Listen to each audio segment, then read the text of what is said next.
ఎన్నికల్లో ఇచ్చిన సూపర్ 6 పథకాలు హామీలో భాగంగా తల్లికి వందనం పథకం అమలు చేయడం రాష్ట్రంలో పండుగ వాతావరణం కనిపిస్తుందని కాకినాడ రూరల్ నియోజకవర్గ కోఆర్డినేటర్ కటకంశెట్టి వెంకట ప్రభాకర్ తెలిపారు. తన కార్యాలయంలో ఏర్పాటు చేసిన మీడియా సమావేశంలో కటకంశెట్టి వెంకట ప్రభాకర్ మాట్లాడుతూ వైఎస్ఆర్సీపీ నాయకులు అంటే పార్టీ అధ్యక్షుల నుండి గ్రామస్థాయి నాయకుల వరకు ఈ పథకం విషయం చాలా విమర్శలు చేశారని, వాటన్నిటిని లెక్క చేయకుండా తనకు తెలిసిన విద్యా మాటలతో కాదు చేతలతో చేసి చూపించిన నాయకుడు విజనరీ లీడర్ నారా చంద్రబాబు నాయుడు అన్నారు.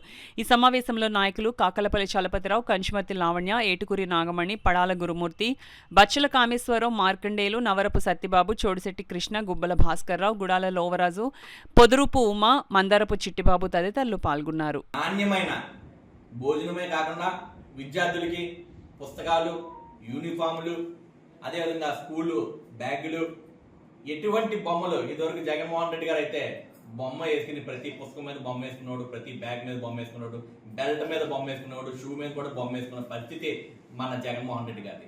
కానీ పిల్లల విషయాల్లో రాజకీయాలు వద్దు, పిల్లలు చదువు ముద్దు అని చెప్పి మా నారా లోకేష్ బాబు గారు ప్రతి బ్యాగ్ని ఓన్లీ ఏ బొమ్మ లేకుండా, ఏ రాజకీయవాదం లేకుండా పిల్లలకి మంచి నాణ్యమైన బ్యాగులు, బుక్స్ అందించినటువంటి మన నారా లోకేష్ బాబు గారి ఘనత ఎనలేండి.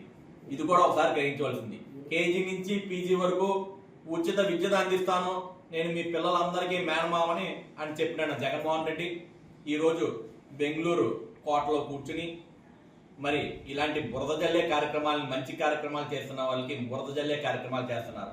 గవర్నమెంట్ ఉన్నంత వరకు తాడేపల్లి ప్యాలెస్కి మొత్తం డబ్బంతా తరలించుకుని, గవర్నమెంట్ పోయిన తర్వాత ఈరోజు రాష్ట్రంలోనే వదిలేసి మరి కర్ణాటకలో బెంగళూరులో అతని ప్యాలెస్లో, బెంగళూరు ప్యాలెస్లో కూర్చుని ఈరోజు కబుర్లు చెప్పడం అందరికీ ఇది అతిశయోక్తి కాదు, ఇది అందరికీ తెలిసిన విషయం. జగన్మోహన్ రెడ్డి గారు ఎంత రాక్షస పాలన చేశారు, తల్లిదండ్రులని ఎంత రకంగా మోసం చేశారు, అమ్మ ఒడి ఇచ్చే తండ్రి బుడ్డితోటి తీసుకున్న రకం జగన్మోహన్ రెడ్డి గారు. దయచేసి ఇలాంటి బురద కార్యక్రమాలు జల్లద్దు అని చెప్పి మేము సున్నితంగా హెచ్చరిస్తున్నాం. అందువల్ల నారా లోకేష్ బాబు గారు చేసే ప్రతి ఈ చక్కటి కార్యక్రమాలకి అందరూ మద్దతు ఇస్తున్నందుకు తల్లిదండ్రులు కళ్ళల్లో ఆనందం చూపిస్తున్నటువంటి మా నారా లోకేష్ బాబు గారికి ప్రత్యేక ధన్యవాదాలు తెలియజేస్తున్నాం.